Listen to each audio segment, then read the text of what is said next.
Hi, thanks for joining me on Wilderness with Amani. For the first time, I am fishing 4th of July Lake in the Mokelumne Wilderness. And I probably said that wrong, but I'm trying. I'm getting better at it. And I don't know much about this lake. I read that it's got brook trout and rainbow trout, but then people told me there's just brookies. I walked up to the water and I saw a couple fish cruising. It's really shallow. I'm going to see if I can find some deeper water back in the back corner. And the fish I saw weren't very big.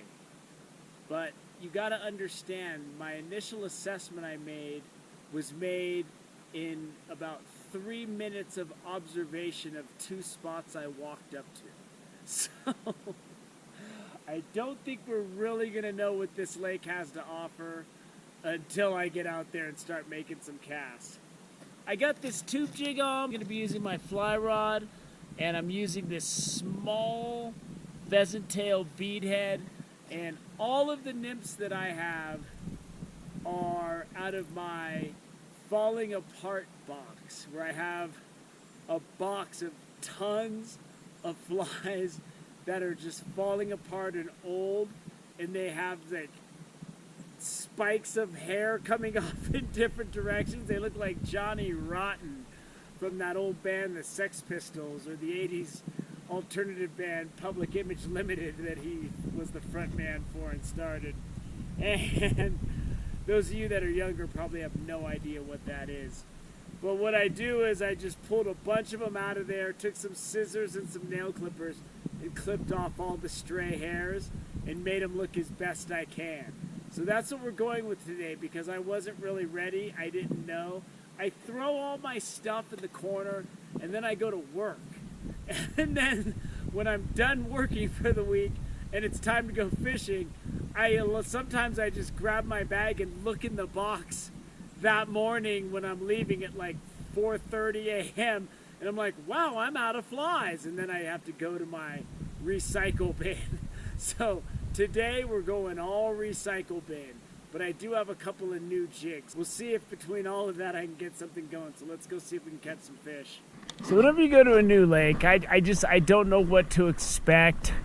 I mean, Winnemucca has some really nice brook trout, but it's a bigger, deeper lake.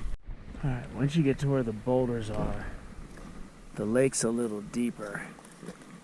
And I should be able to do a little bit more over here. I'm not seeing much on this side, but I'm gonna get my nymph out there. If I see evidence of rainbows, I'll put on a woolly bugger if they're decent size. Because rainbows, ooh, one's going right for my nymph. There he is. Oh, he swam right for that thing. I saw him come up the second it hit the water. Oh, there he is. He's right there. He's not that big. There he is. He's going for it. There he is. Oh, come on, dude.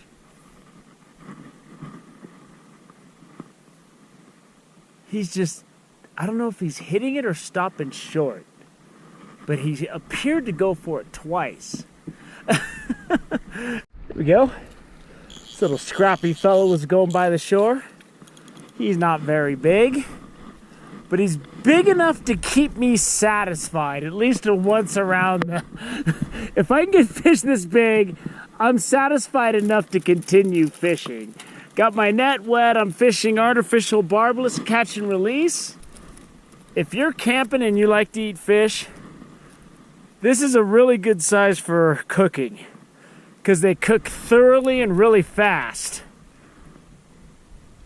And he was just cruising right by the shore. This is good. This is going to be some easy sight fishing. And then I'll try some deeper stuff later. But fish that size, because when you catch bigger trout, they're harder to cook. They're harder to cook around the backbone.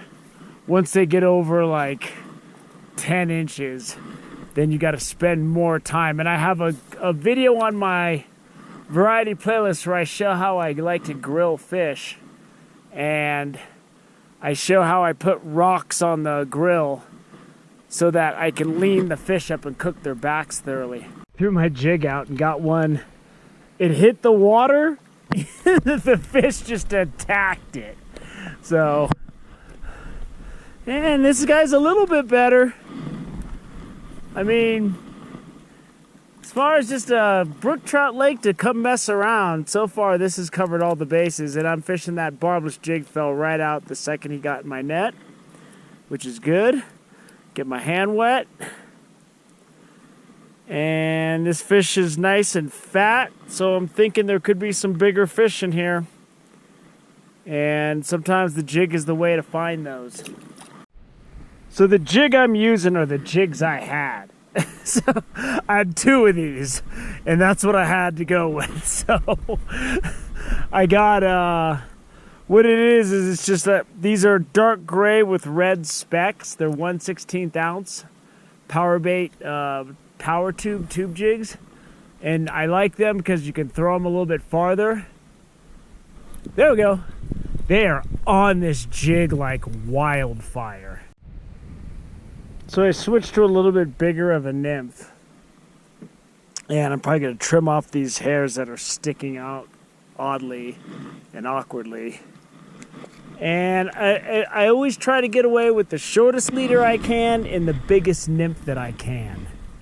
These nymphs don't usually work as good for me universally as the pheasant tail nymphs I usually use. But this fly actually looks like a fly, and a lot of my nymphs just look like a bead head with a hook. So there was a fish swimming around. There he is. He went straight for it. I don't know if that means this is gonna work. I don't know what that means. But I know that it means that this guy went straight for it, like I just threw a T-bone steak in front of a dog, and it went just straight after it. So if I could just get my net and somehow be prepared. And so far, this is what I'm seeing. Smaller brookies, but you know, we'll see. And here he is. These fish are just really aggressive.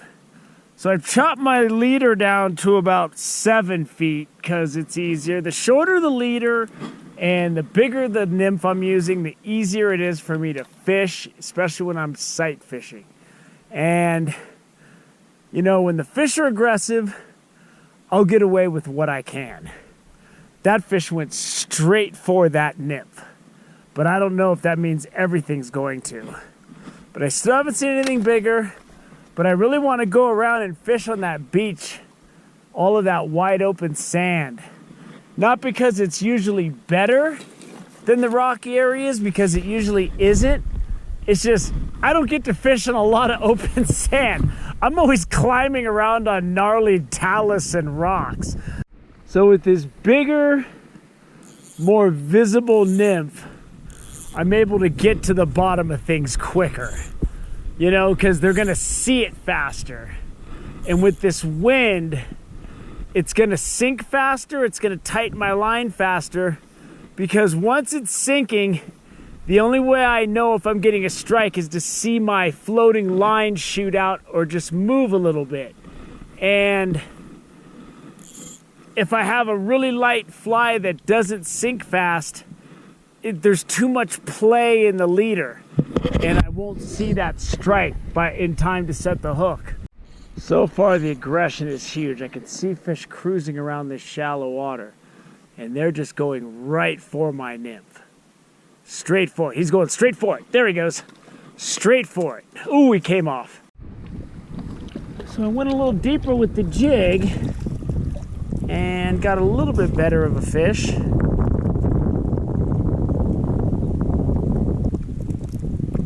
When I say better, I mean it's not. You see what I've been catching. Hands wet.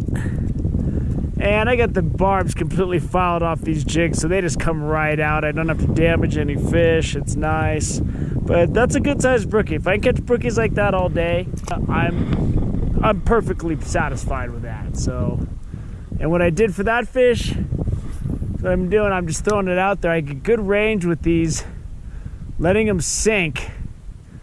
And they're hitting it before it even hits the bottom. So you got to watch your line when it's sinking, because if it moves or stops sinking or you see anything different, you just got to set the hook.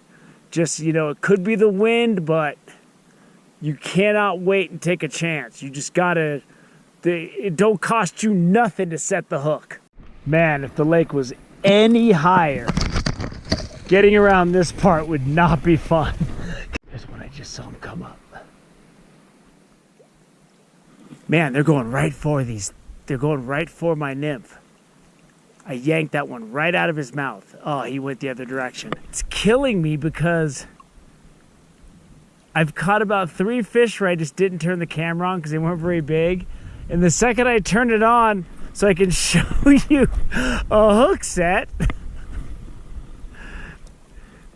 the fish just doesn't go for it, so I don't know.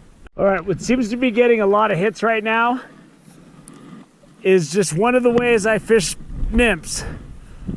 And the way I'm doing it right now is I'm fishing it like a streamer because this nymph is really visible. So I'm just whipping it, I'm throwing it out and I'm just stripping it shallow under the surface. And it was good enough for this fish. And it ain't saying much, but that's probably one of the fish of the day. So I can just see brookies swimming around, feeding everywhere.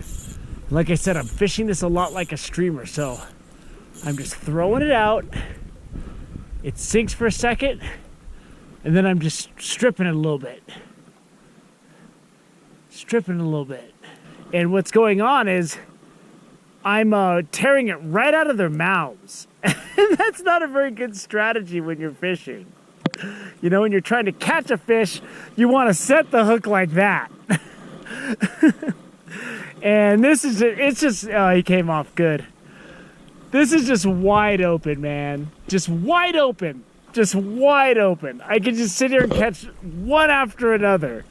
And they're not huge, but it's fun because I'm stripping that fly. It's light in color, so it's really visible in the water. I can see it from over here against the dark blue. And you get to see them swim up and just attack it. And then that goes to where I'm yanking it right out of their mouths. And this is good. I mean, if that's the average size of brookies, that's a good brookie lake. I mean, it's not, they're not huge, but a lot of lakes that brookies don't get anywhere near that. So I'm not sure this will even show up on video. But my fly's right there. And you can see how I'm just kind of zipping it through the water. I let it sink for a second, zip it, let it sink, and I'm just fishing it kind of like I fish a woolly bugger. And it's working. Oh, that guy tore into it. I'm in the back in the shallows. I'm getting towards that beach. This guy's pretty good. And he attacked that so aggressively. I wasn't even, I was just threw it out there and I was getting ready to cast and he just came up and grabbed it. And here we go. It's probably the nicest fish of the day.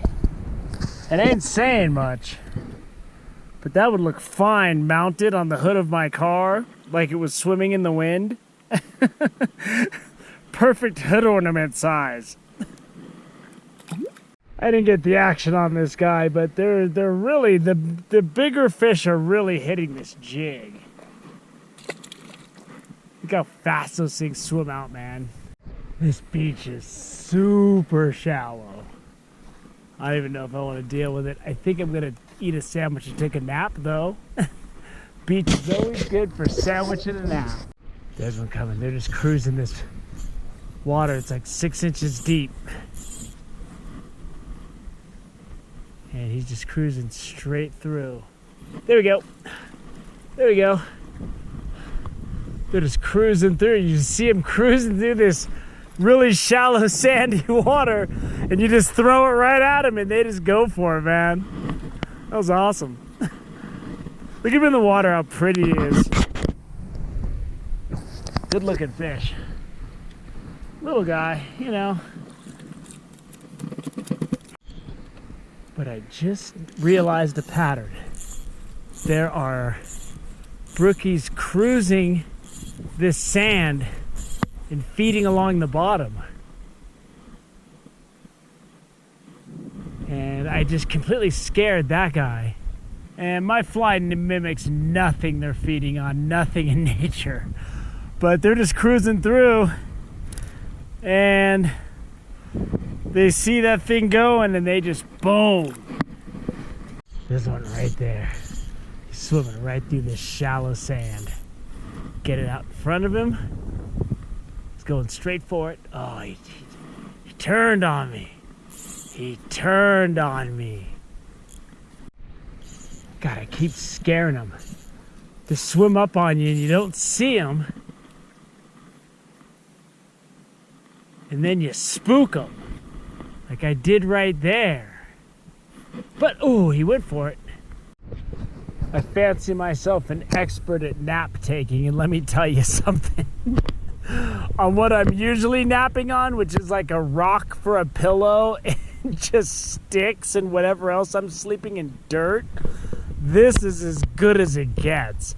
It's dry, it's ready, I'm taking a nap. I got up at 4 a.m. today and hiked all that way. I am beat, and I'm going to take a little bit of a nap, and then I'm going to finish fishing this lake. I'm on this rocky point here, and the feeding pattern's totally different. Like in the back, they're cruising through that 2 inches of water. Over there, they're cruising deep, but they're hitting the surface.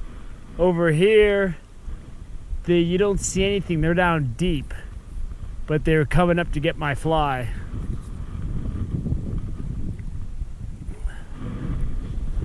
And I've caught a bunch of fish where I just didn't even turn the camera on. Because it's like, how many of these do you need to see me catch? I really want to make a cast at this brookie that's rising right there.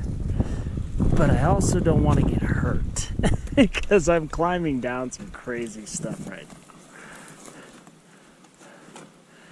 now. And I'm leaving soon, but I'm coming back around because I forgot a knife in the back of the lake. I was just walking along and just bullwhipping it out just beyond the sand zone. And this is like the third fish that attacked, but I actually hooked this one. Get my hand wet there. There it is. There it is, nice little brookie. Beautiful colors on that fish, man. Get this guy back in. So I retrieved my knife. Now I'm gonna go try to find my nail clippers I left. But I was just walking along this open beach because there's good back casting. I let out a certain amount of line, and then I just walk along and I just do a bullwhip.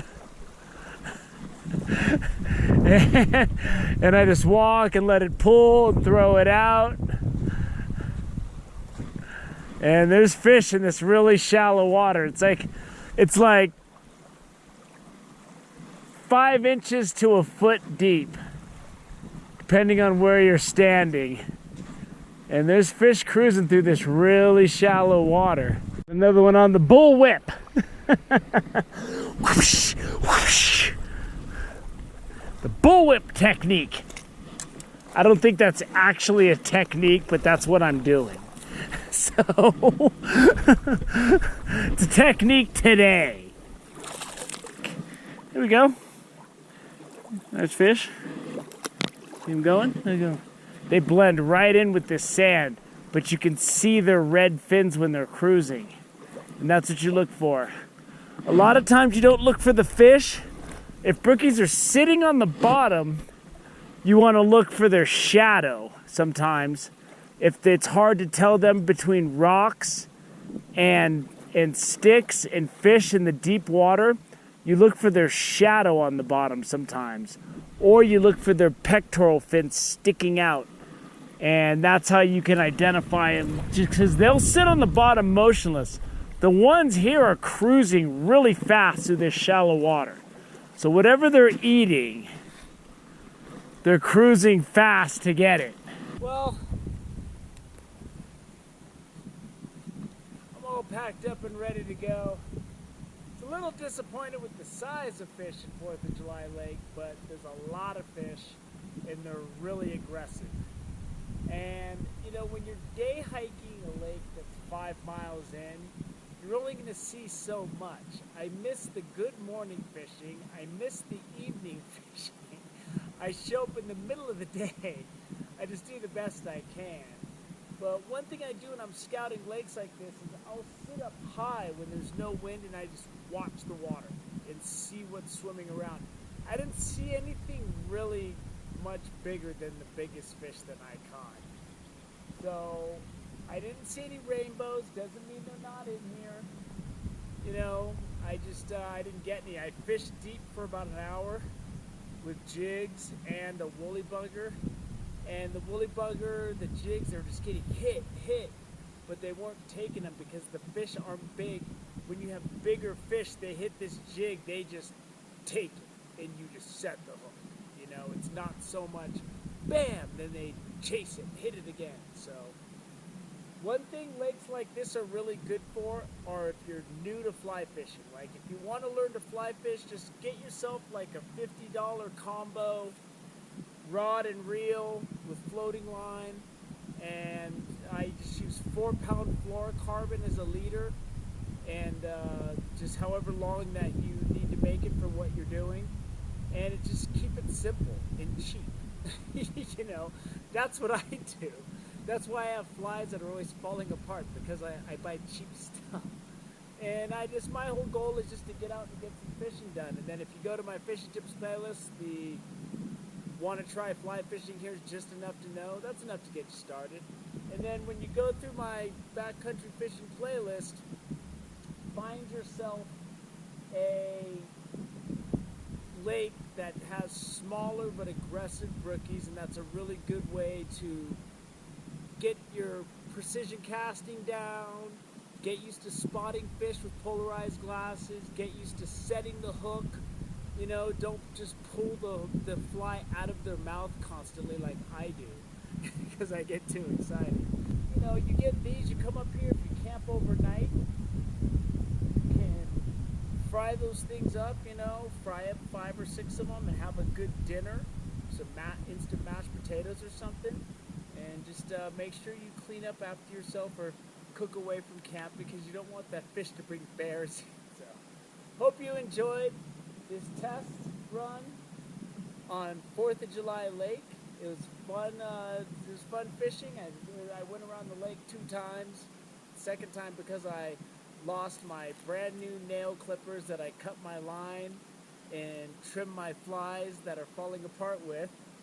And I left my knife where I took a nap in the back of the lake. So I had to go around again because, you know, I'm careless. So, hee-haw!